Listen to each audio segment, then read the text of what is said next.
Thomas Hudner Jr. was born on August 31, 1924, in Fall River. His father, Thomas Hudner Sr., ran a chain of grocery stores called Hudner's Markets.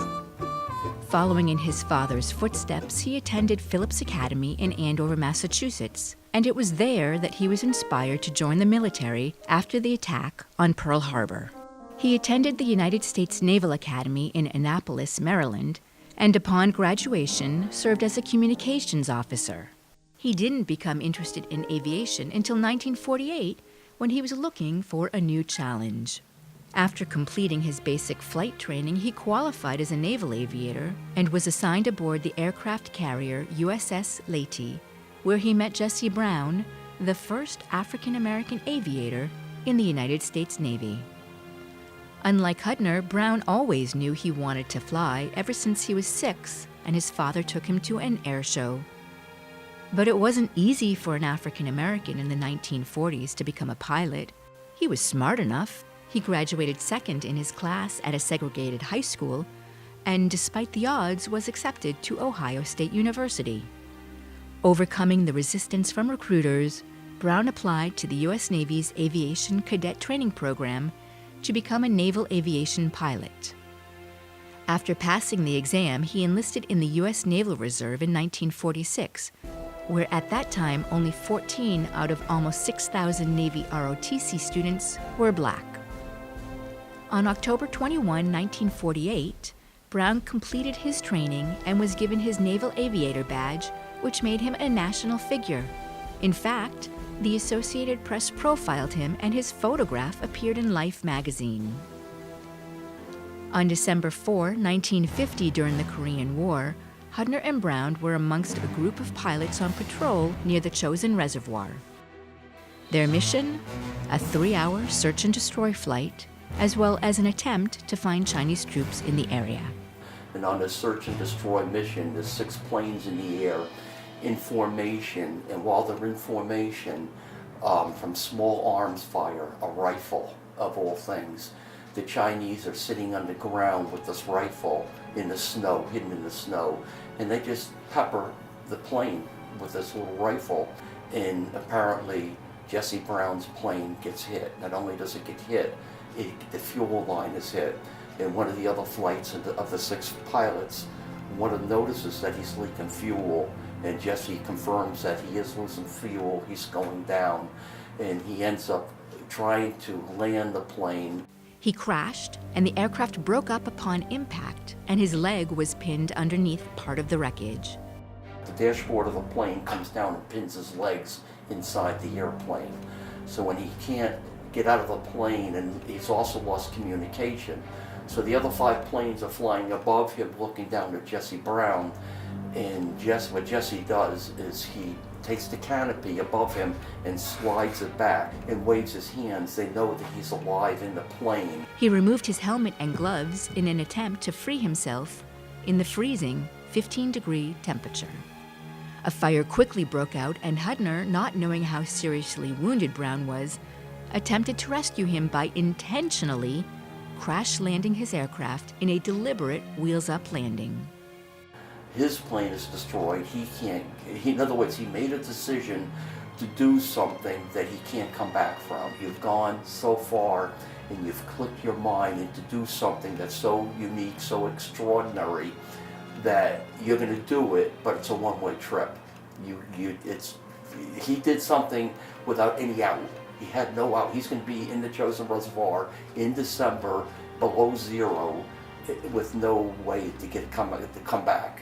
For Captain Hudner, for his heroic actions of 1950, is doing the unpopular thing when it's right, and not having to think twice about it.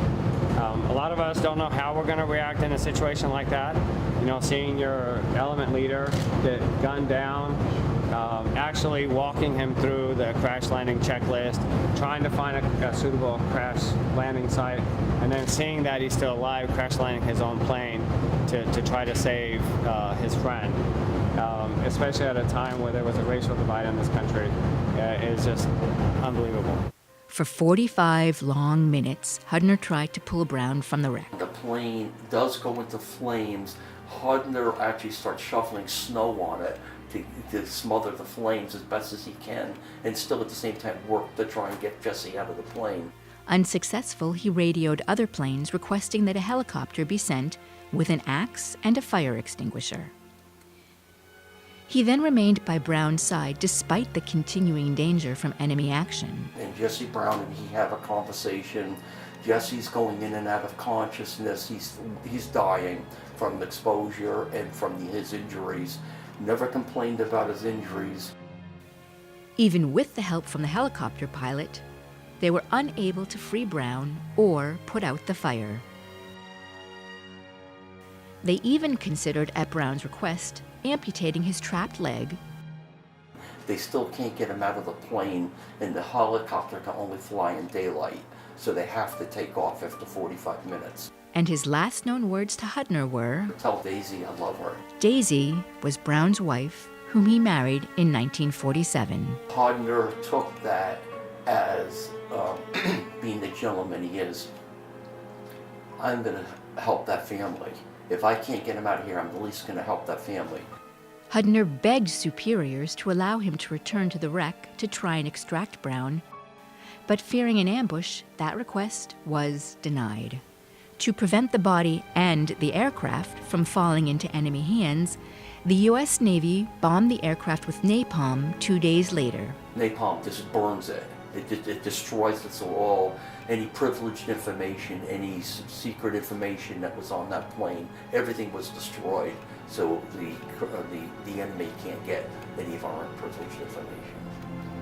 The pilots observed that Brown's body was still stuck in the aircraft, but his clothes were gone. In those 2 days before they napalmed the plane, but after the plane has crashed and they've taken off, that they actually remove his uniform. The Chinese actually took it. The remains of both Brown and the aircraft were never recovered, although Hudner returned to Pyongyang, North Korea in July 2013 in an attempt to recover Jesse's remains from the crash site. They invited him. The Koreans were very cordial to him. They suggested for him to come in September because the weather is much more cooperative. And I believe he went to the site, but there was nothing to recover. And then there was another issue. He was either going to get court-martialed because he destroyed a plane. We're going to make him a hero, or we're going to put him in jail.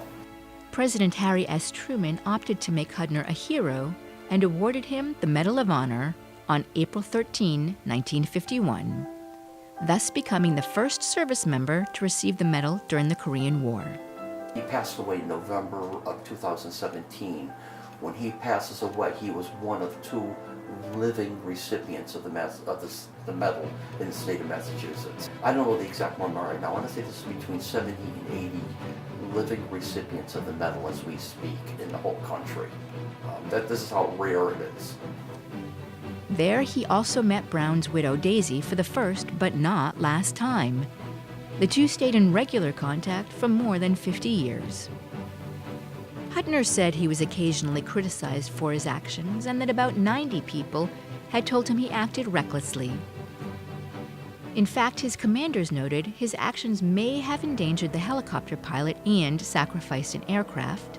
Criticisms Hudner later said did not make him regret his decision. Still, commanders later issued orders prohibiting pilots from crash landing in a similar way to try to save a downed wingman. In May 2012, the Secretary of the Navy announced that an Arleigh Burke-class guided missile destroyer would be named the USS Thomas Hudner.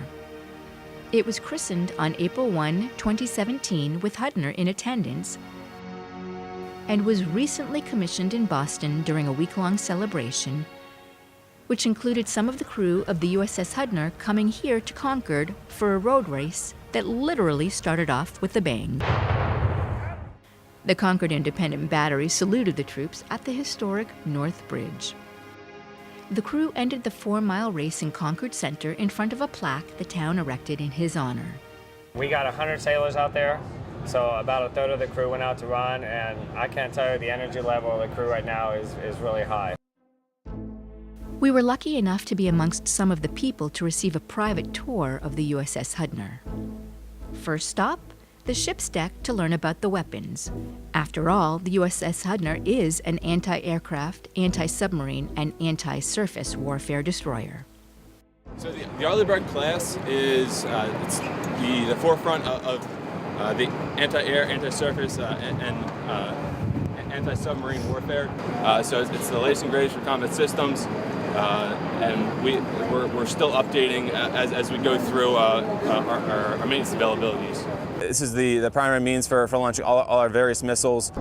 So it includes the Tomahawk land attack missile, the Evolved Sea Spire missile. We then made our way to the bridge, which is the lifeblood of the vessel. We're up here on the bridge. This is the bread and butter for navigation for underway operations on board a U.S. naval warship. So we've got the latest and greatest on navigation systems, on environmental sensing systems. So what we typically do is during underway periods, we'll have 8 personnel up here, which includes an officer of the deck, a junior officer of the deck, and a conning officer. They're all from the wardroom, and then we'll have a boatswain of the watch, a quartermaster, a helmsman, and then 2 lookouts to keep a constant watch. Also in place, we'll have a captain, our commanding officer, Commander Nathan Sherry. The officer of the deck will make his reports to the CO, and that includes everything from the plan of the day to safety navigation, making sure that we're doing the best we can to execute our mission. On the way up here, actually, we had some fun seas. They're a little sporty. So what we can do is we can drive into the seas, and that'll limit the pitch and roll that we get. So roll is port to starboard, and then pitch is forward to aft. So if we drive into the seas, find favorable seas, it makes it a little bit easier getting to and from places. So we'll have our ship's navigator.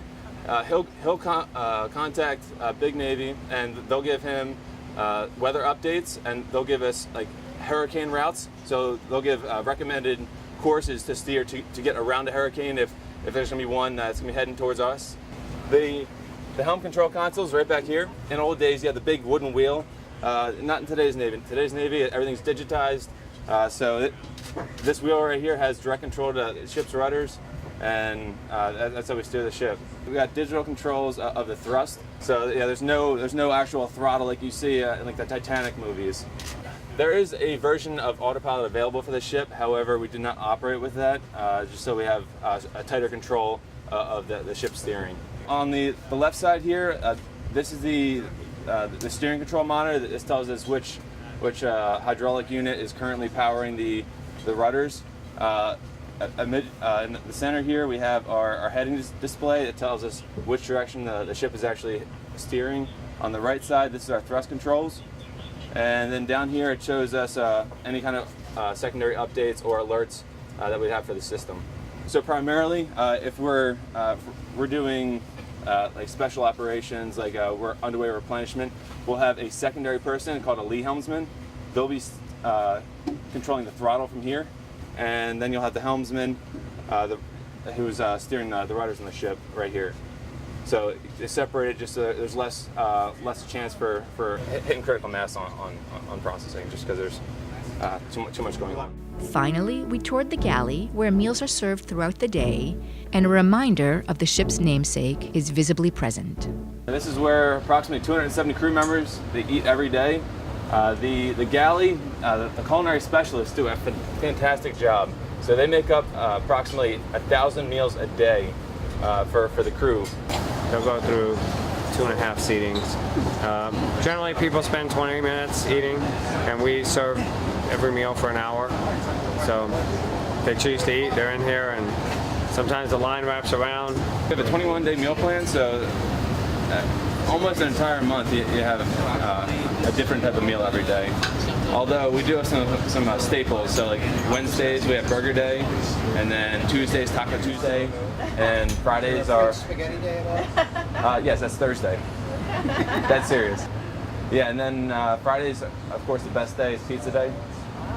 Pizza and wings, can't go wrong.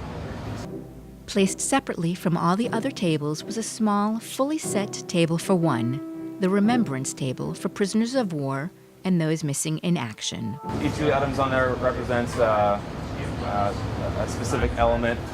So you have salt, for example. It represents the tears shed for those that are lost. Lemon for the bitterness of those missing in action. And then you have a Bible for religious purposes. Overturned wine glass, to represent all that all that's been poured out. So it's an awesome homage to those heroes that couldn't make it home, and we definitely like to pay tribute to that. So nobody ever sits at that table. We were then able to meet some of the crew who spoke about the impact Captain Hudner and his actions have had on them. I had never met a Medal of Honor recipient. So when I got the orders and I talked to Captain Hudner on the phone and he invited me over to have a conversation with him, I read as much as I could about him. And of course he asked me to bring the writer of the book Devotion along. And everything just kind of fell into place magically. I was able to contact him. I read his book, so I know how he writes, and the more time we spent together, the more special it became. But to be the CEO of a ship, of a living namesake, is just absolutely incredible. And we were sad to see him go last November, and my wife and I had a conversation with him during the christening ceremony on April 1st, and he expressed his intent to stay around until the ship was commissioned. Because he would say, "I will take care of myself, and we'll stick around." Unfortunately, he wasn't able to do so. But the whole Hudner family, they're amazing, and then to serve under such a remarkable namesake, it's a once in a lifetime experience. Being from New England, I purposely chose these orders to be on a ship from someone named after New England. It's a real honor and privilege. It's a blessing, really. It's not because not a lot of people get the opportunity to serve on a Medal of Honor recipient ship, and then a lot of the crew got to interact and meet him before he passed, and to know that he had a hand in attempting to save someone's life is really great. And then he came back to Boston and dedicated his entire the rest of his career to helping veterans is really something that that's a man you can emulate yourself after and have no fear of anything. The reason why the ship is named for him kind of resonates throughout the crew and also throughout the city of Boston, welcoming us with open arms to the city during this commissioning week. I would say I'm really good with the family right now. They've kind of taken us in as part of their family, and it's just an incredible relationship that we have now. We were curious to learn about the different positions and what roles each of the crew members have on the USS Hudner. Lieutenant Junior Grade Tia Cook has been in the Navy almost 10 years, where she is now a surface warfare officer. Well, we do lots of things. So we drive the ships, we sit in combat, we do safety, legal, engineering. I mean, we can do a plethora of things. She is often asked what being a female in the Navy means to her, a question that perplexes her. I never really know how to answer to that because I feel like it's very similar to being a male in the military. I mean, we have come a long way, the Navy has, and I don't know, it's really just an awesome experience other than putting my hair up differently every day. I think it's basically the same. Jeffrey Russell, a gunner's mate second class, works with all the small arms and all the weapons on the ship and teaches others how to shoot and deploy the weapons. We all went to boot camp, and then I was at TSC Great Lakes in Illinois, where I went through A school for about 16 weeks to get the basics of how to do my job. So it was rigorous, but it was tests. It was kind of college-based, where learned a subject, took a test, and then now I'm actually hands-on applying what I've learned in A school, which is really nice. New England native Christopher Schrum is a logistics specialist, which means he oversees anything that comes on board the USS Hudner. Working in logistics, we deal with everything that comes on board. We'll order it, we'll turn it over to the work center. Any vehicle request, hazmat request, the mail. So we deal with a lot. Every day is a little different, but we're just here to support everyone on the ship. While the ship is commissioned, it is not yet ready for action. The ship gets a year warranty by the shipbuilder, So we're going to go out to sea. We're going to test all her combat systems. We're going to shoot a few missiles, shoot the gun a few hundred times. We're going to drive it like we stole it, so to speak. We're going to make sure we actually got what we paid for. Enlisted sailors are typically on board for 5 years, but I think maybe 30 or 40% of the crew will go on the ship's first deployment as a plank owner. And then at the end of that year, we will put the crew through a basic phase of training, get her ready to deploy, and then we'll deploy sometime in the near future.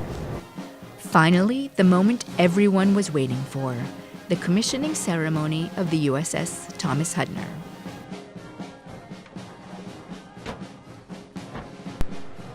Good morning, ladies and gentlemen. Please be seated. Welcome to historic Boston and the commissioning of United States ship Thomas Hudner. I am Commander Brett Litchfield, the ship's executive officer. It is my privilege to be your master of ceremonies today. Before our ceremony begins, please silence your cell phones.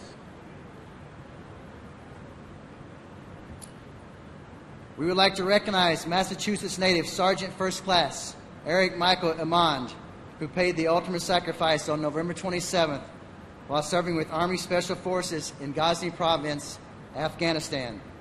Sergeant Amand was a hero at home and abroad and was key in helping establish the Massachusetts Fallen Heroes Memorial in the Seaport District. Please join us in a moment of silence.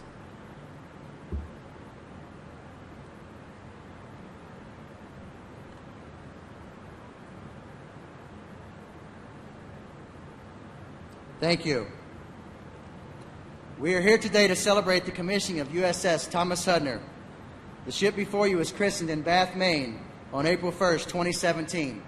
Today she is complete, and this crew is proud to serve on the newest destroyer in the United States Navy. Our crew is dedicated to carrying out the courageous legacy handed down to us by her namesake, Massachusetts native and Medal of Honor recipient, Captain Thomas Hudner Jr.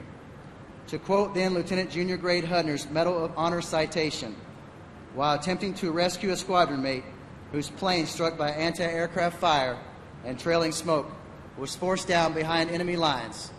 Quickly maneuvering to circle the downed pilot and protect him from enemy troops infesting the area, Lieutenant J.G. Hudner risked his life to save the injured flyer who was trapped alive in the burning wreckage.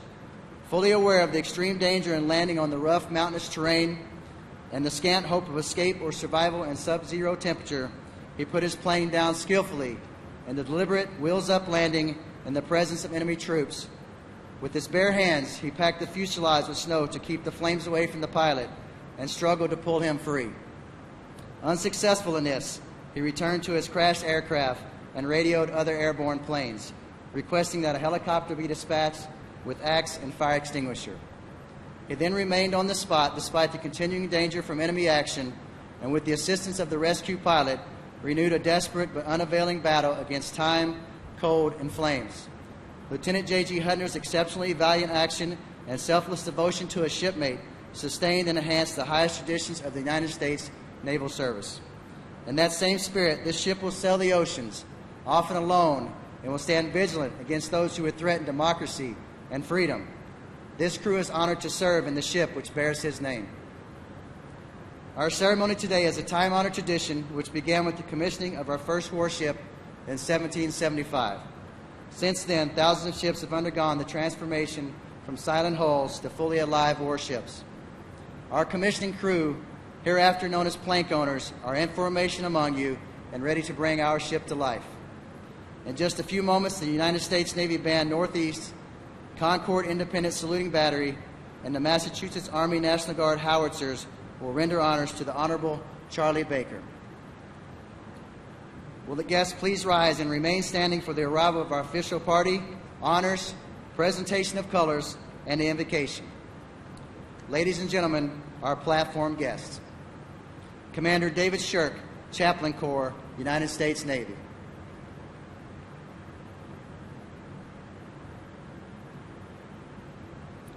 Captain Thomas Hennessy, United States Navy, retired Chairman, USS Thomas Hudner Commissioning Committee.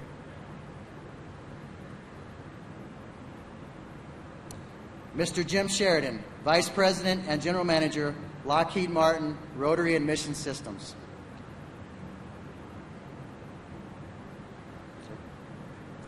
Captain Casey Moten, United States Navy, DDG-51 Class Program Manager.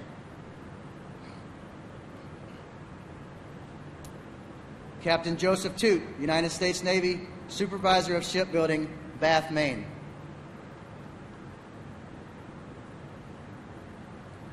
Captain Richard Meyer, United States Navy, Deputy Commodore, Naval Surface Squadron 14.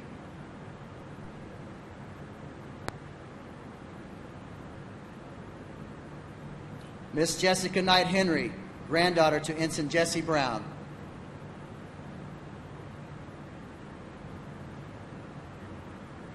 Mr. Ed Kenyon, DDG-51 Class Program Manager, General Dynamics, Bath Iron Works. Mr. Thomas Hudner III, son of Captain Thomas Hudner Jr.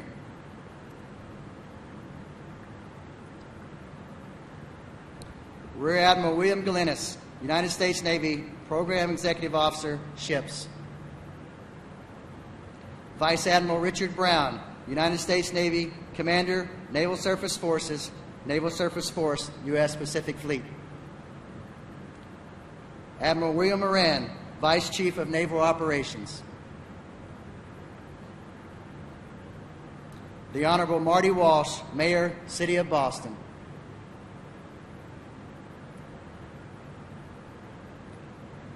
General Joseph F. Dunford, United States Marine Corps, Chairman, Joint Chiefs of Staff.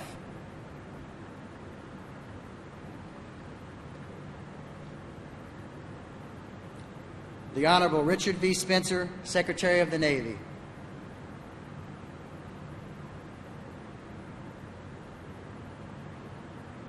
The Honorable Stephen Lynch, United States Representative, Massachusetts 8th District. Mrs. Georgia Hudner and Mrs. Barbara Miller are ship sponsors, escorted today by Command Master Chief Catherine Coleman.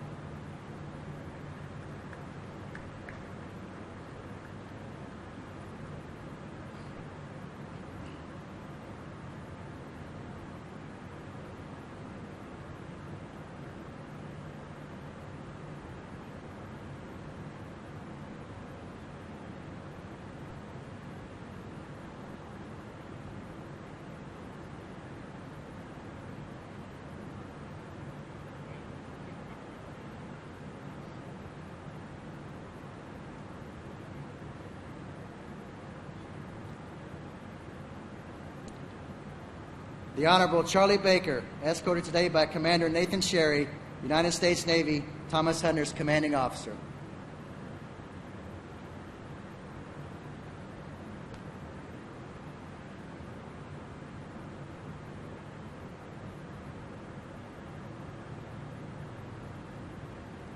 Ladies and gentlemen, honors to the Honorable Charlie Baker.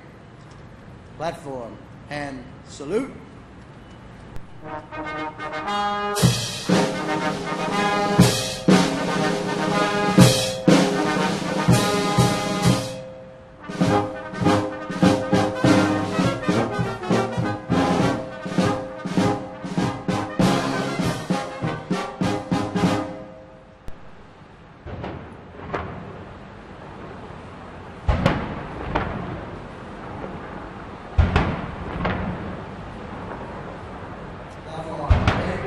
Two.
retire the colors.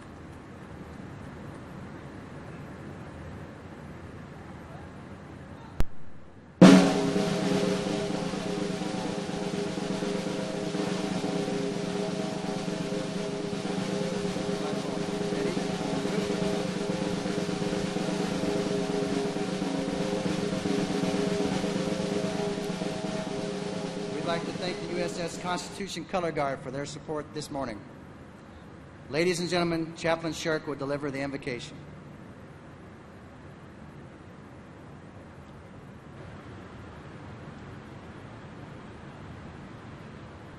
Let us pray. Most gracious and holy Creator, we bow before your throne seeking your blessing upon what we undertake this morning, the commissioning of the destroyer, USS Thomas Hudner. As we stand in the shadows of the USS Constitution, we marvel at the technological evolution of our fine Navy. We must recognize the gifted minds that conceive the technology employed upon the plans of this ship. We also recognize the many hands and laborers that took those plans and forged the steel into the mighty vessel we see before us, so different from yesteryear. What has stayed consistent over the years is the commitment and dedication of the sailors that serve aboard. Still as committed, still as dedicated. For it is not the technology, plans, or steel that gives the ship life. It is the captain and the crew that serves as the master and the caretakers that bring a ship alive. And so we ask a special blessing to be upon those who will serve aboard the USS Hudner from its very genesis to the twilight of her life. In every voyage and every deployment, may it seek to live out the ethos of this great nation, our Navy, and the namesake of this ship, Captain Thomas Hudner, as he downed his aircraft to save another, that all men are created equal. Father, we pray this ship first be a statement of our desire for peace long before it must be used as a weapon of war. In this we pray in your name. Amen. Will the guests please be seated? Ship's company, parade, rest.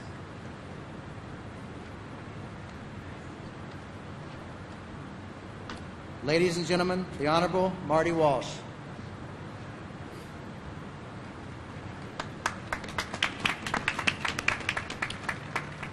Thank you, everyone, for being here today. To Ms. Hudner, Ms. Miller, Governor Baker, Congressman Lynch, the family of the Hudner family, Jesse Brown, Secretary Spencer, General Dunford, flag officers and general officers, Commander Sherry, military service members and veterans, distinguished guests. It's my profound honor to welcome you to the city of Boston for the commissioning of the USS Thomas Hudner. This is a day with great pride for the city of Boston. As we gather here on Boston Harbor, one of the birthplaces of the American Revolution, one of the iconic places in the American naval tradition, we are here to bear witness to the strength of this tradition, the values it's built on, and the people who embody it today.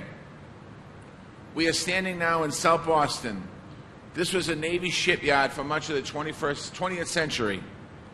The Charlestown Navy Yard across the harbor remains home to the USS Constitution, the world's oldest naval ship afloat. And thousands of men and women from our neighborhoods have served their country with pride and passion over the years, down to this very day. I encourage all of you, while you're in Boston, to visit the Massachusetts Fallen Heroes Memorial, right down the Harbor Walk in South Boston Seaport. One of its creators was Sergeant First Class Eric Michael Emmond of the United States Army, who returned to duty after recovering from a combat wound and lost his life with two others in Afghanistan on Tuesday. We pray for his family and for those he served with. And we stand in awe once again at the sacrifice of every single service member and every single military family that makes for our country. I want to publicly thank the crew of the USS Thomas Hudner for your commitment that you have made to serve. And I want to thank the Hudner family for sharing an American hero and a Medal of Honor recipient with us. Captain Hudner's historic acts and life of service embodies the teamwork, duty, and courage that makes our military great and our country strong. I also want to recognize the family of Jesse Brown and thank them for their sacrifice to our beautiful country. The values of these two men and so many others are the values that we need to rely on if we want to meet the challenges in the 21st century. I am immensely proud today in Boston that we can continue this tradition. We can amplify these values through the commissioning of the USS Thomas Hudner. I thank you once again for this honor. God bless all of you, and God bless the United States of America. Thank you, Mayor Walsh. Ladies and gentlemen, Mr. Ed Kenyon.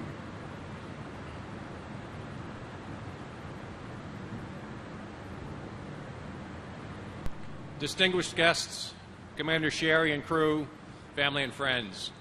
It's my privilege this morning to represent the 6,000 men and women at Bath Iron Works at this commissioning ceremony. Long before we became a nation, people were building ships along the Kennebec River in Maine. Shipbuilding is a Maine heritage that goes back now over 400 years. And during those centuries, the ships that were built in Bath, Maine, developed a reputation around the world for their quality. Sailors that served aboard these ships coined the phrase, "Bath built is best built." At Bath Iron Works, we've been building ships for over 130 years, and we recognize that we are the latest chapter in that legacy and strive every day to be worthy of that reputation by focusing on safety, quality, schedule adherence, and controlling our cost. This ship, DDG-116, is the 36th ship of the Arleigh Burke-class of destroyers built in Bath. It represents hundreds of thousands of hours of engineering, design, planning, material procurement, tons of steel to be fit and welded, miles of pipe, ventilation, cable, insulation, thousands of gallons of paint, and a robust test and activation team to produce this magnificent ship that we are proud to present as Bath built. With me this morning are some of my shipbuilding teammates. So on behalf of all the men and women that have handcrafted this magnificent ship, I would please ask the members of Bath Iron Works and the supervisor of shipbuilding in Bath to please stand.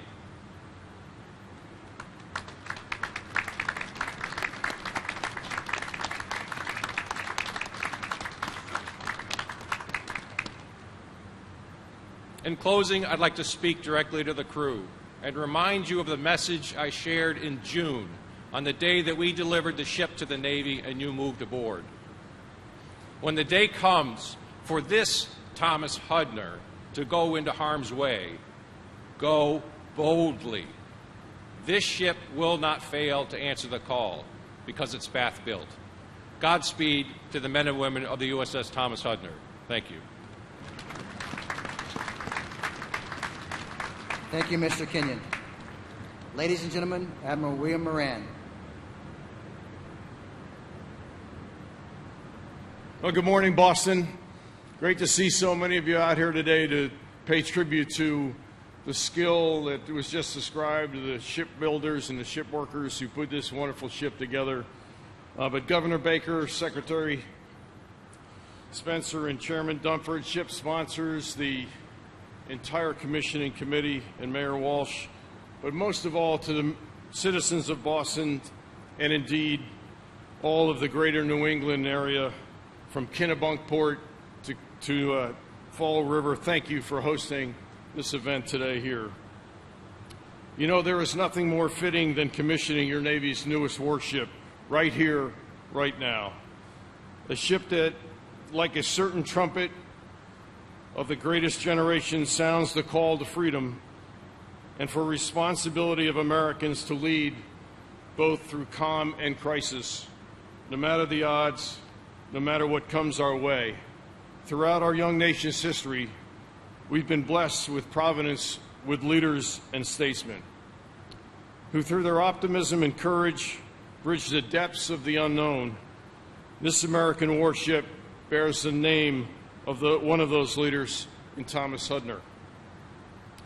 And of course, his fellow naval aviator, our dear President George Herbert Walker Bush, who slipped the surly bonds of earth a mere hour ago, many hours ago, only to join his wingman. Like so many of the bloodlines here today, they left the promises of their fathers, a New England home, college, loved ones, bright careers, to eagerly defend the greater promise of America and all it would mean for the hopes of the world. In the words of our President at the close of the Cold War, and I quote, "As I look to the future, I feel strongly about the role of the United States and the role it should play in the new world before us. We have a disproportionate responsibility to use our power in pursuit of the common good. We also have an obligation to lead." And that is what this ship, her crew, and the spirit of Thomas Hudner are all about. It will serve as an instrument of good and a beacon of solidarity with our partners and allies around the world. This, my friends, is what American sea power is all about: to keep America safe and the world's seas free and open. And that is what leaders like President Bush and Thomas Hudner lived for, fought for, and left to us today. The obligation to serve, the obligation to lead.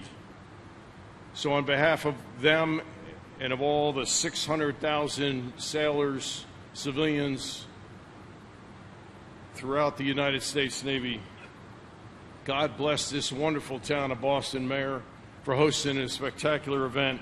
But most of all, God bless the Hudner family and the family of our 41st President. God bless this great ship and the crew you're about to see bring her to life. And God bless the United States of America and the great land we call freedom. Thank you very much.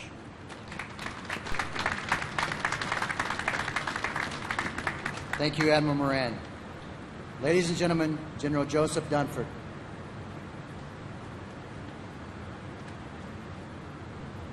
Ladies and gentlemen, it's truly an honor to be here this morning, and I'm particularly humbled to be here with our Medal of Honor recipients, Governor Baker, the Mayor, Congressman Lynch, distinguished leaders from Massachusetts, and most importantly, the Hudner and the Brown families. I joined Secretary Spencer, Admiral Moran, and the other leaders on stage in representing your men and women in uniform.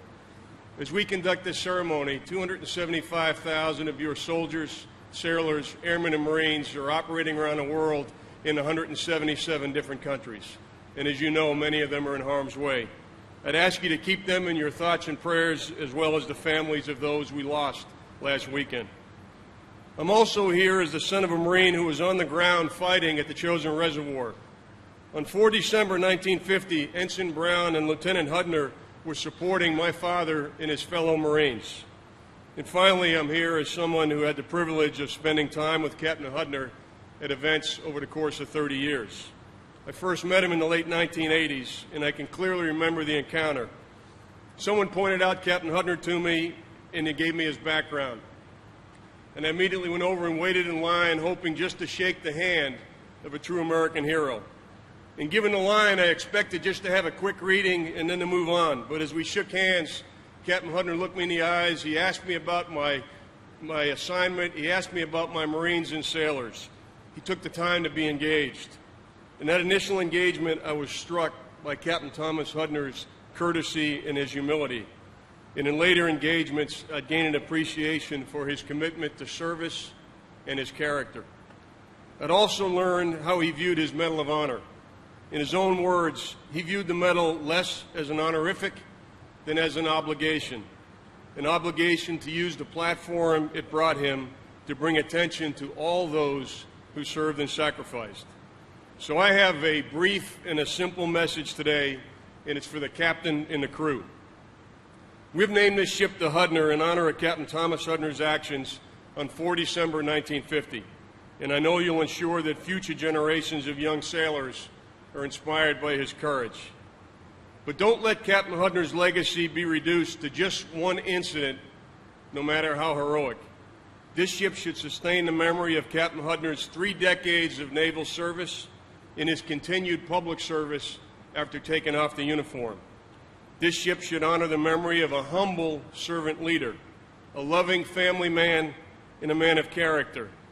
This ship should sustain the memory of a life well led. Thank you, Semper Fidelis, and to the crew of the USS Thomas Hudner, fair winds and following seas. Thank you, General Dunford. Ladies and gentlemen, the Honorable Stephen Lynch. Good morning.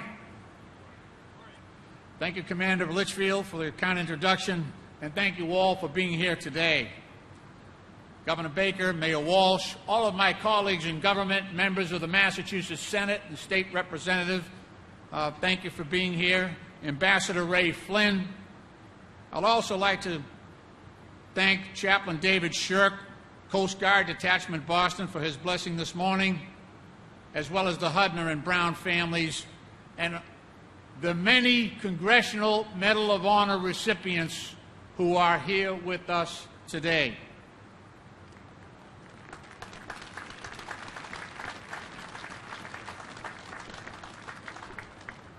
It is a special privilege for me today to welcome and stand at this dais with General Joseph Dunford, the highest-ranking military officer in the United States military today as head of the Joint Chiefs of Staff, a son of South Boston, and as a representative of South Boston, as someone who worked in this port, I want to say what an honor it is to have you with us here today. I first met General Dunford in Iraq when he was a lieutenant general at CENTCOM. I met him again about 9 months later in Afghanistan. He had been appointed commander of ISAF, the International Security Assistance Force. And then I met him again about 14 months later in Washington, D.C. at the Rayburn Building. And I was told that he had just been appointed Commandant of the Marine Corps. It was at that point I realized that Joe was having trouble holding down a steady job. So I am extremely happy that he has remained in his current position as head of our Joint Chiefs of Staff. And again, I think I speak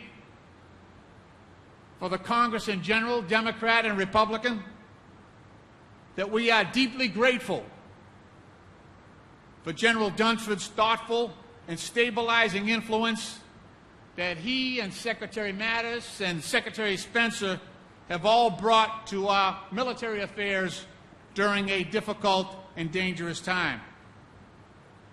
Like most of the elected officials in South Boston, principally because of our friend Tom Lyons, I've had the honor on many, many occasions to enjoy the company of Tom Hudner.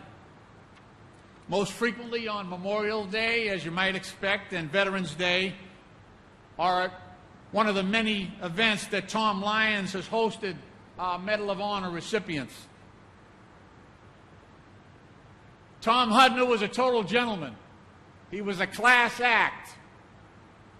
He was a humble hero.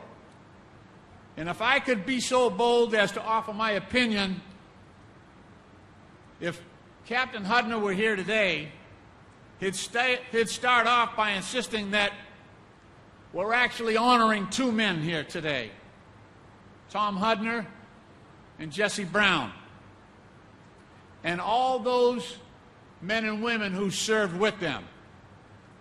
For our part, we are here to honor their sacrifice, and we are here to try in a small way to pay the debt of a grateful nation, to not only recall their heroic actions on the battlefield, but also to give thanks to the power of example that they provided to America in the 1950s and the profound expression of mutual regard as brothers in uniform, an example that I pray might guide our society today.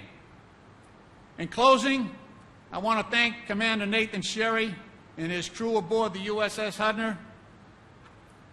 I had the opportunity as a member of Congress to, on occasion, request that flags be flown over the United States Capitol. So I would ask Commander Sherry to please step forward.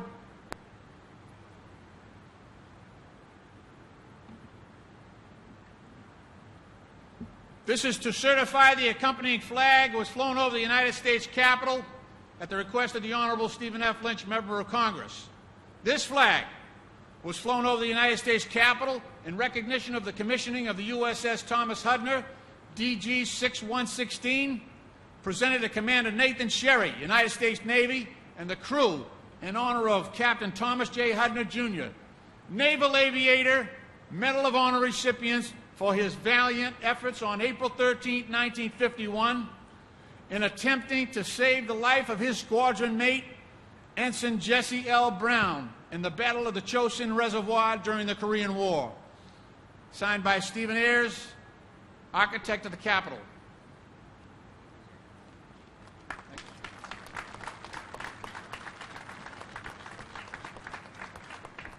May God bless our men and women in uniform, no matter where they are deployed, and may God continue to bless these United States of America. Thank you. Thank you, Representative Lynch. Ladies and gentlemen, Mr. Thomas Hudner III.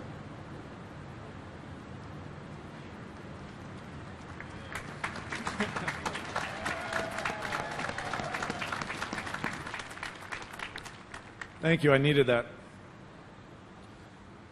Good morning, distinguished guests, family, and friends.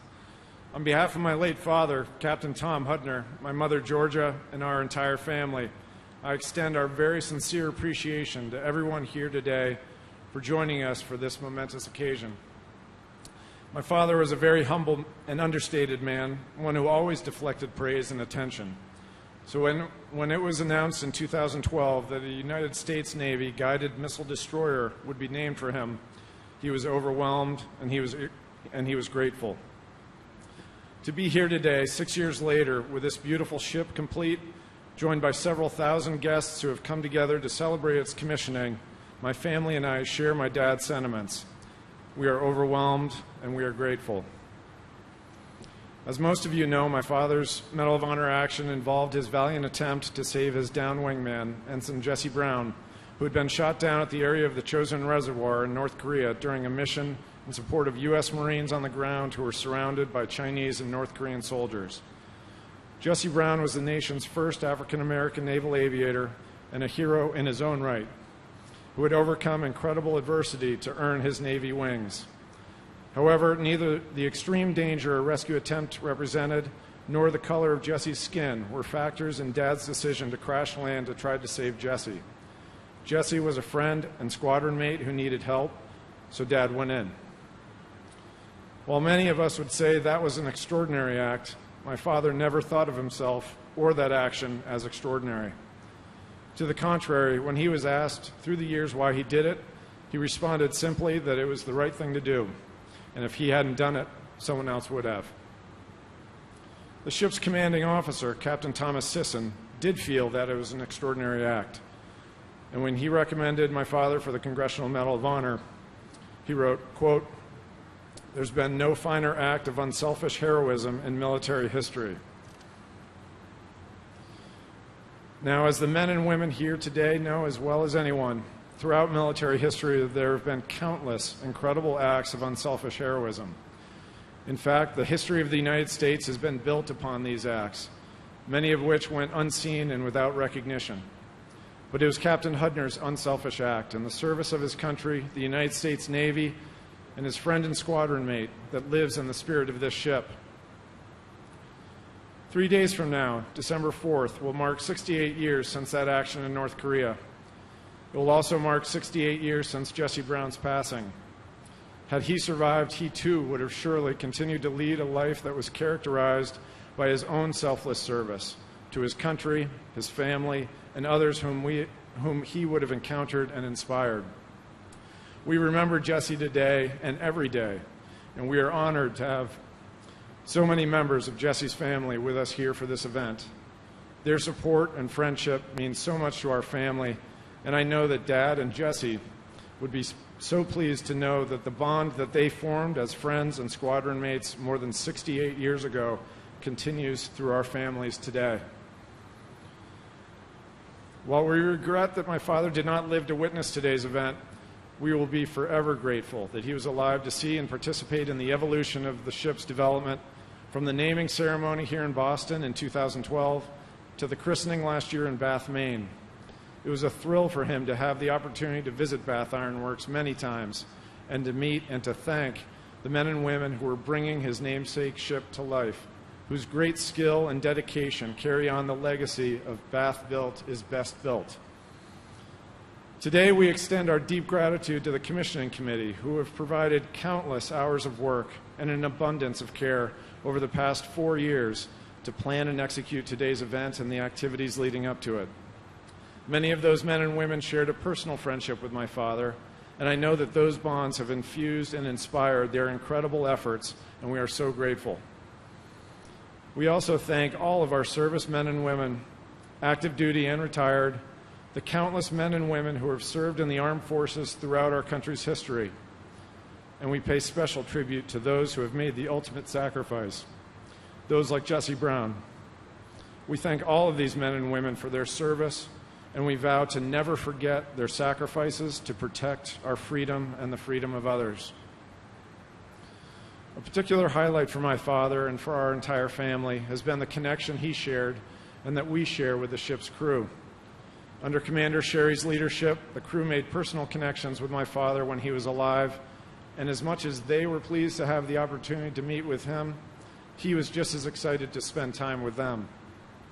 My father's pride in the Navy was beyond measure, and the men and women of the crew of the USS Thomas Hudner exemplified for him the characteristics of leadership, dedication, and selfless service. As a family, we feel truly honored to know the crew. We share his pride in you, and we are so grateful that you are serving aboard this great ship. Some of the most memorable experiences I had with Dad were to be at an event or gathering, perhaps just a few steps away, and to witness the way in which people responded to him and his story, and to hear them express what his story meant to them, and to see the way in which Dad would engage with those people with unfailing grace, interest, and humility. While it was often my dad's naval career or Medal of Honor action that initially drew people to him, it was his inherent characteristics of respect, empathy, modesty, and humor, and always placing the needs of others above his own, that led to deep and lasting friendships with so many. As a family, we are so humbled and honored to participate in today's event and to celebrate our country, the United States Navy, and the commissioning of the USS Thomas Hudner. Thank you.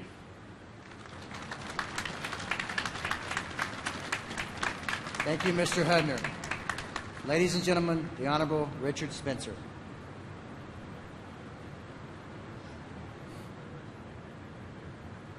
Medal of Honor recipients, Tuskegee Airmen, uniformed members of our services, veterans, Governor Baker, Congressman Lynch, General Dunford, Admiral Moran, the Honorable Ray Mabus, who is the naming authority for this ship. Ladies and gentlemen, welcome. Thank you for inviting me here today to share in this great event. To the family of the Thomas Hudner, thank you for honoring us with your presence today. I'd be remiss if I also didn't thank Captain Tom Hennessy for his amazing job here in the commissioning exercise that we've had. Elegant and exquisite. I also want to thank the uniformed members, the civilian and contracting team that delivered the Thomas Hudner here today. Ladies and gentlemen, we continually hear a thump that our U.S. government is broken. Please avert your eyes to the man of war in front of you. This ship whose mission is peace through presence, but with its warrior team is able to deliver the fight tonight, is out there on your behalf as the forward deployed team. I'd be remiss if I also didn't say that the Commonwealth lost a son last night, and the United States lost a diplomat and a career servant to this country, our 41st President, George Herbert Walker Bush. May we keep the family in our memories. 2 months ago, it was my honor to speak at the Medal of Honor Society at their annual convivium. A greater collection of heroes and patriots probably could never be found.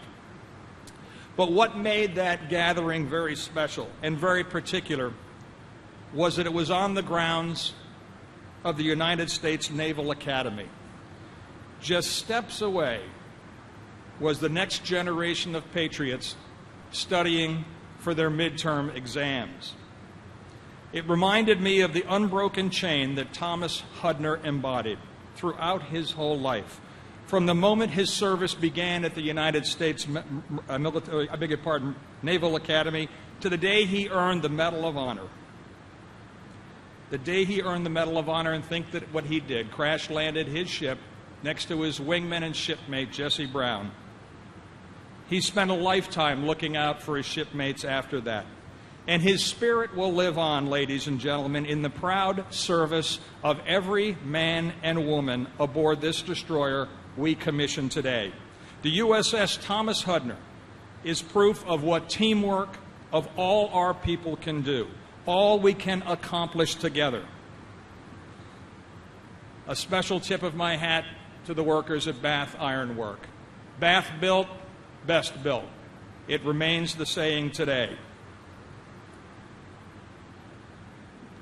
I also want to extend a special word of thanks to the plank owners and officers and crew of the USS Thomas Hudner and their families.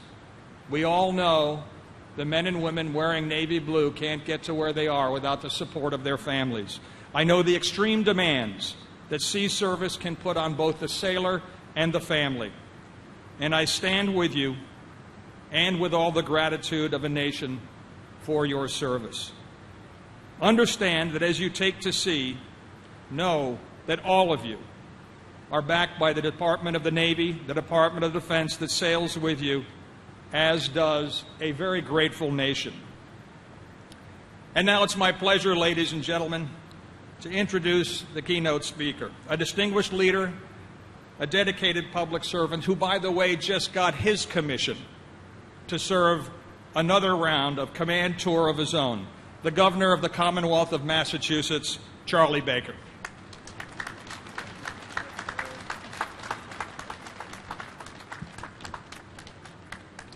Thank you very much, Mr. Secretary, and let me just begin by thanking all of you who came out today to celebrate this glorious and joyous event. I also want to thank the commissioning committee, the folks at Bath Iron Works, the Navy, our elected and appointed officials who are here with us today, and our men and women in uniform. But I want to start in particular by recognizing the crew of this magnificent vessel. They've been in Maine for the past 2 years, while their families have remained home across the country. I want to thank you and your families for your dedication, your sacrifice, and your service to this country. You know, I had the pleasure of working with Tom Hudner for almost a decade in the 1990s when he was the Commissioner of Veterans Services here in Massachusetts. You, the members of this crew, should be proud to operate a ship named after such a special man. Simply put, and you've heard a bit about this today, it was never about Tom Hudner. He was the consummate team player, and the only way you would have known anything about what took place on that mountaintop during the Korean War would have been to have heard about it from somebody else or to read about it, because he never talked about it. In fact, when he was asked back in the day to talk about a picture, at which point President Truman was placing the Medal of Honor around his neck, Tom changed the subject. He said, you know, it had been a couple of days after President Truman had fired General MacArthur, and the president had received a lot of criticism. So we're on the Rose Garden steps, and Daisy Brown, the widow of Jesse Brown, the fellow I tried to pull out of his airplane, was there, escorted by a black Navy lieutenant. After he put the medal around my neck, the president started to leave, and as he turned around on those Rose Garden steps, he stumbled, and the lieutenant caught him before he fell. Now, I don't think he would have fallen on his face, but still, the lieutenant looks at him and says, well, Mr. President, I hope you know that somebody here is still supporting you.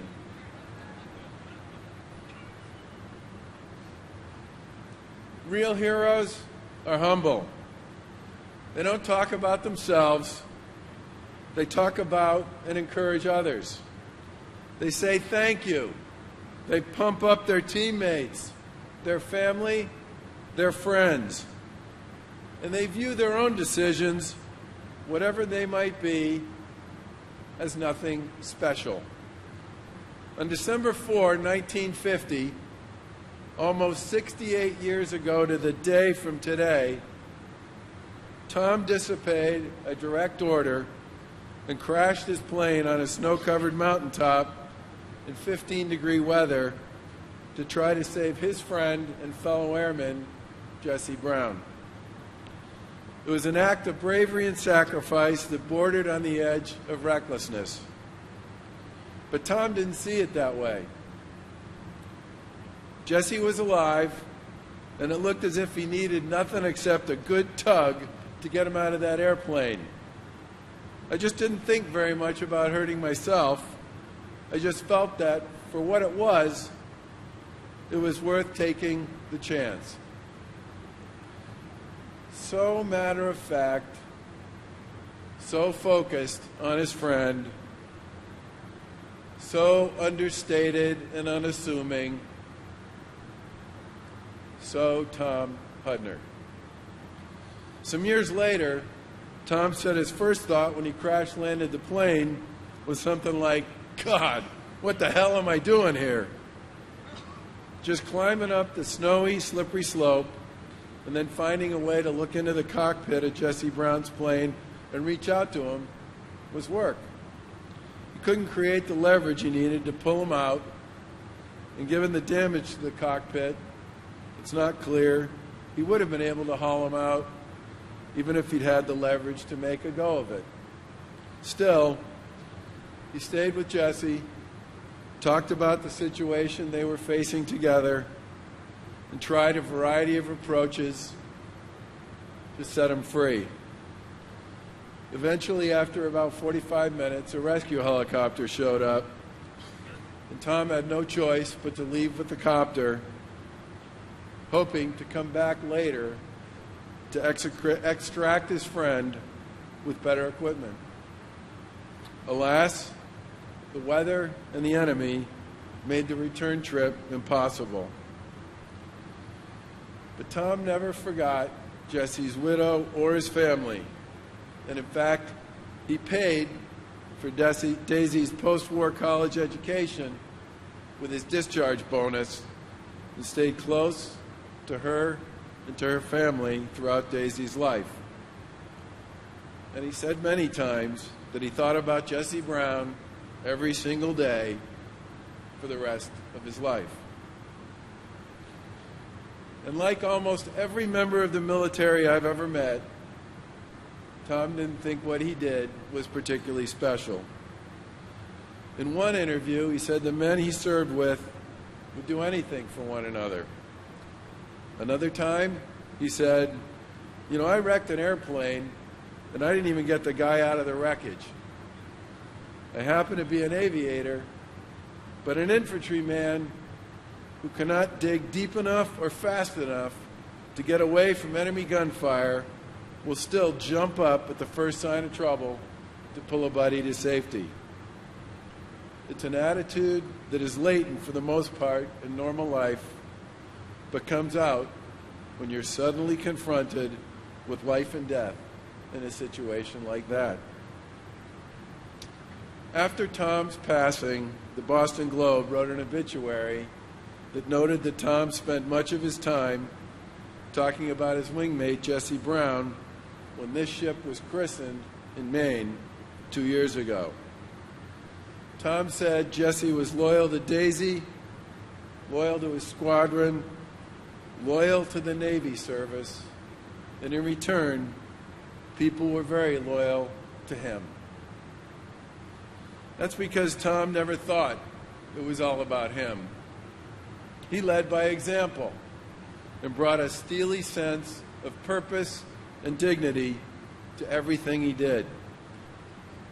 It is my fervent hope that this ship is imbued with the humility, the selflessness, the patriotism, the commitment to one another, and the kindness and decency that transcends our differences that made Tom so special. Godspeed and safe seas to the crew to the USS Thomas Hudner. God bless the Commonwealth, and God bless the United States of America. Thank you.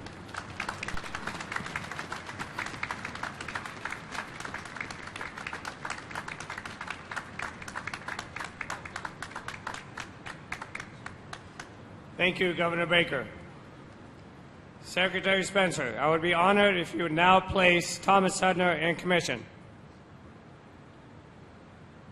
For the President of the United States, I hereby place the United States ship Thomas Hudner in commission. May God bless her and guide this warship and all that sail in her.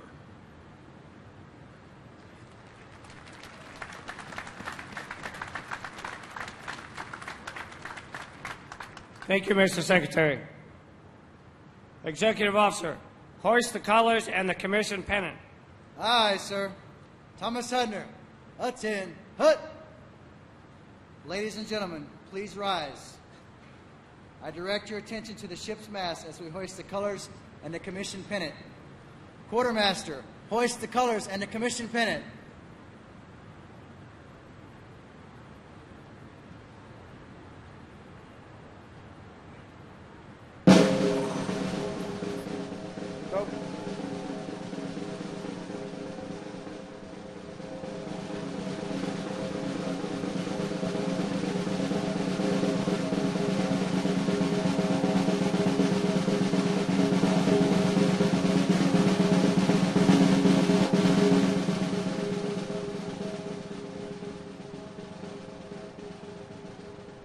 Captain, the colors and commission pennant are flying over USS Thomas Hudner.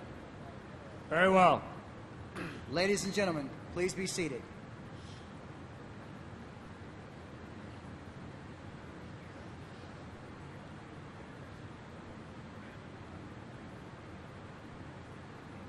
I will now read my orders. From Commander, Naval Military Personnel Command, to Commander Nathan Sherry, United States Navy. Subject, Buford's Orders 1085 of 17 April 2015. When directed by Reporting Senior, detach in June 2015 from present duty and report to Pre-Commissioning Unit Thomas Hudner, DDG 116, as Commanding Officer. Upon commissioning of USS Thomas Hudner, report for duty as Commanding Officer. Admiral Moran, the United States ship Thomas Hudner is in commission and I am in command.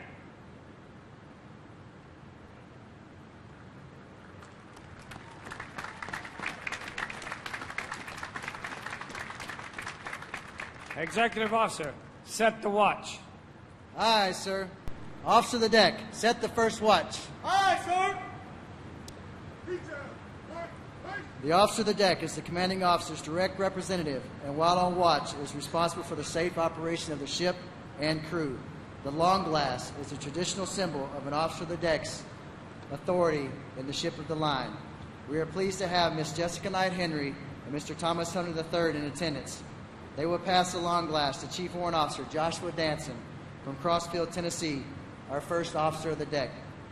The Petty Officer of the Watch is Fire Controlman First Class Vincent Muniz from Bronx, New York. The Messenger Watch is Quartermaster Seaman Angela Munoz from Pecos, Texas. And the Bosun's Mate of the Watch is Bosun's Mate Third Class Jerron Hancock from Cleveland, Ohio.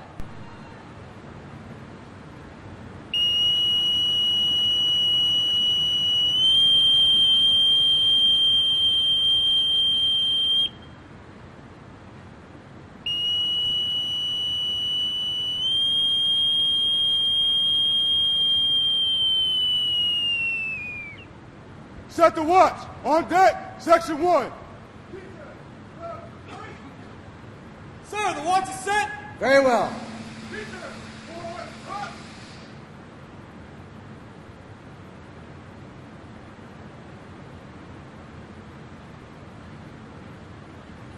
Captain, the watch is set. Very well. We are delighted to have our sponsors, Mrs. Georgia Hudner and Mrs. Barbara Miller, with us today. Georgia and Barbara christened the ship in Bath, Maine in April 2017. Ladies, I would be honored if you would join me and give the order to man our ship and bring her to life.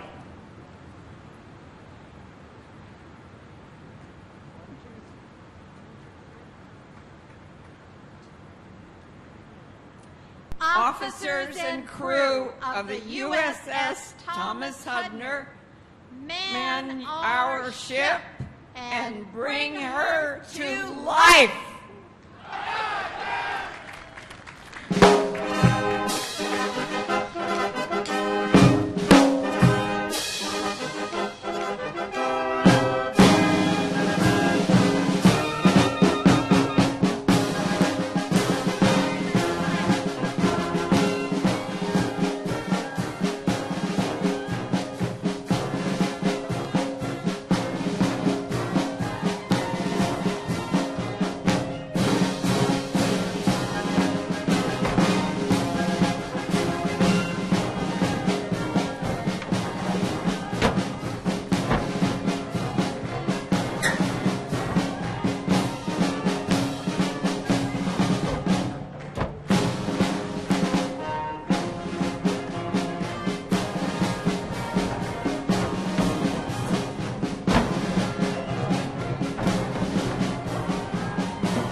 Ladies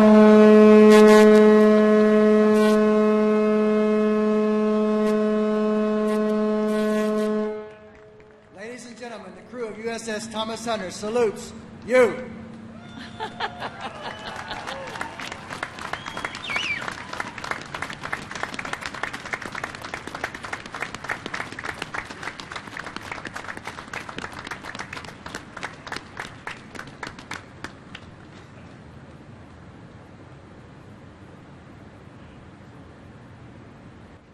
We are proud to serve in your great Navy.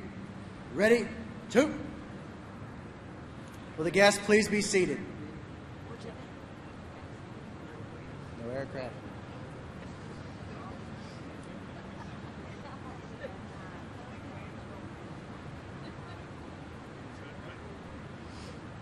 Captain, USS Thomas Hudner is manned and ready. Very well. Vice Admiral Brown, USS Thomas Hudner is manned and ready and reports for duty, sir. Very well, sir. Secretary Spencer, request permission to break your flag, sir. Very well. Executive Officer, break the flag of the Secretary of the Navy. Aye, sir. Quartermaster, break the flag of the Secretary of the Navy. Aye, aye, sir.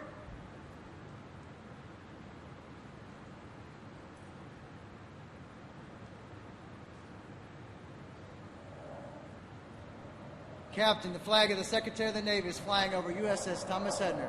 Very well.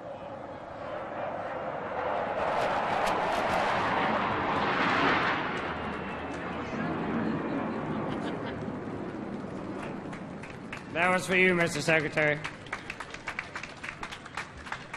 Ladies and gentlemen, Commander Nathan Sherry, United States Navy, Commanding Officer, United States Ship Thomas Hudner. Thomas Hudner, parade, rest.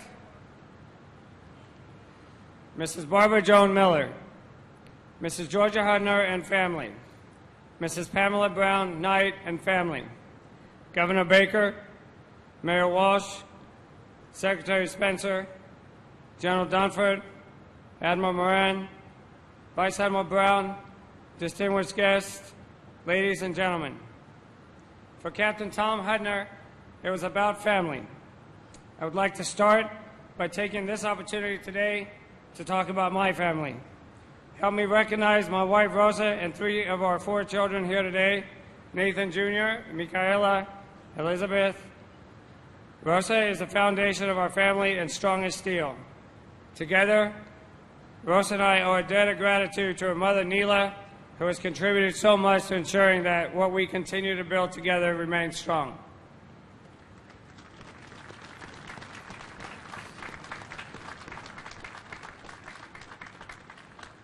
So today we come together as a family to celebrate our ship's namesake, Captain Thomas J. Hudner Jr., who on 4 December 1950 valiantly and intentionally crash-landed his own plane to save his element leader, his friend, and his shipmate, Ensign Jesse Brown.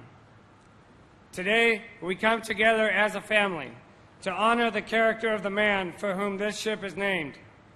It is through his character that he was able to defy what was once the core elements of a society that continually wronged people who were not like the majority they lived with.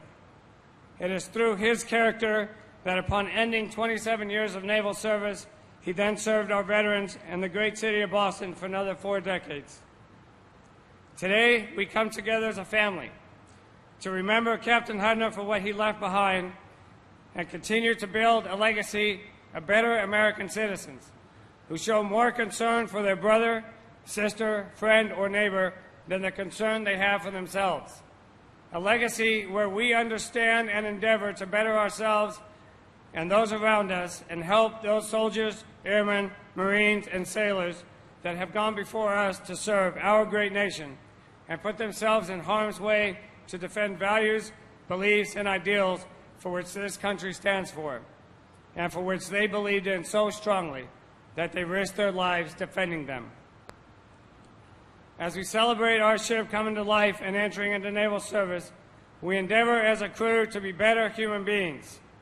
As we celebrate, we endeavor as a crew to serve honorably, And as we celebrate, we look forward to the day where we might be tested and even find ourselves in a predicament, as he was, where we will do what it takes without hesitation, despite the odds, despite the orders, despite barriers in society, to save our brothers and sisters who are themselves in harm's way. We look forward to the day where we too can be like our ship's namesake, like Captain Hudner. Before you stand 312 of America's finest sons and daughters from 46 different states, as well as several countries around the world, with over 2,288 years of combined experience, that have chosen to serve their country and continue to fight for what we believe in as a nation. I can't begin to tell you how proud I am of this crew and what they have accomplished over the last 3 years, watching the ship come together in Bath Iron Works, heading out to sea on sister ships for training and experience, and spending countless hours carrying out tasks required to bring this mighty warship we now call USS Thomas Hudner to life. Ladies and gentlemen, please give them a round of applause and recognition for their hard work, dedication, and service to this great nation.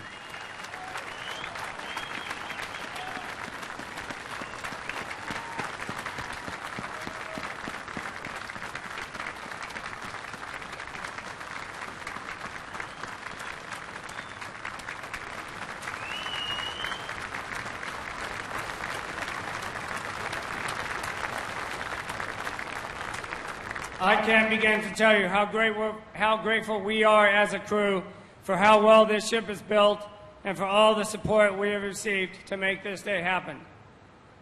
Our sincere and heartfelt thanks to the Thomas Hudner family for welcoming us into their family. Fall River's Andover Academy and the U.S. Naval Academy class of 1947, who helped forge Captain Hudner's character during his early adult formative years. The shipbuilders in Bath, Maine, who poured their heart and soul to build it right from the start.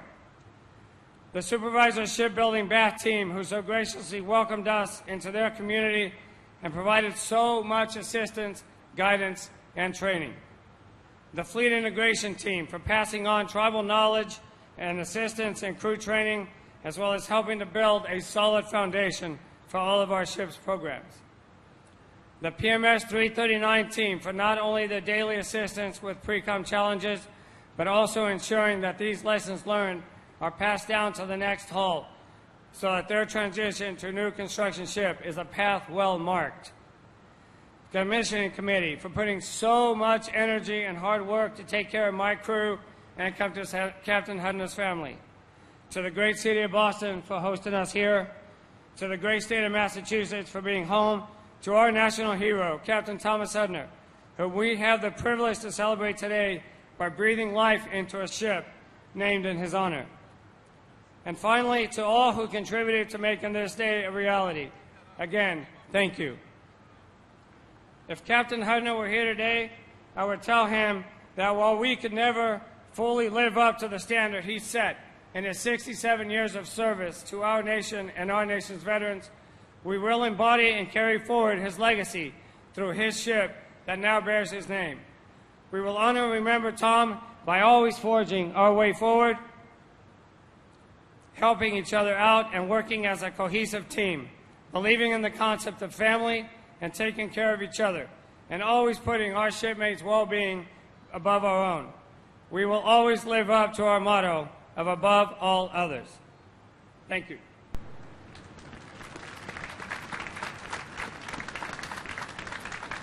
Ship's company, attend hut.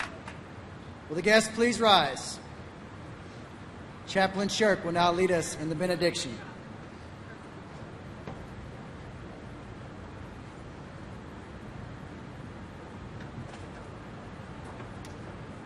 A sailor's prayer, let us pray.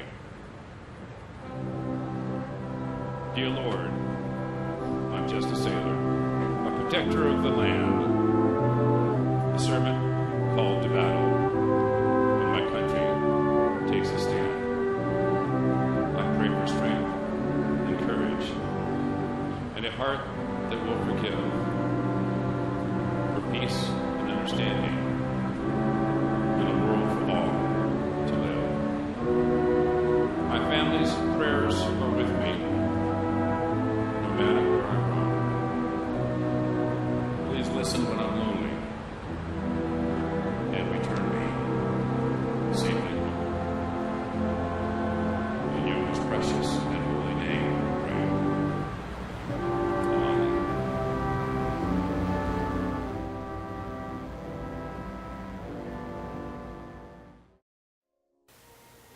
The U.S. Postal Service honored the living recipients of the Korean War Medal of Honor by commissioning a forever stamp sheet with their likeness. Concord honored Hudner with a ceremony when the stamp was issued. Hudner died at his home in Concord, Massachusetts on November 13, 2017, at the age of 93. He may be gone, but his legacy will continue to live for decades.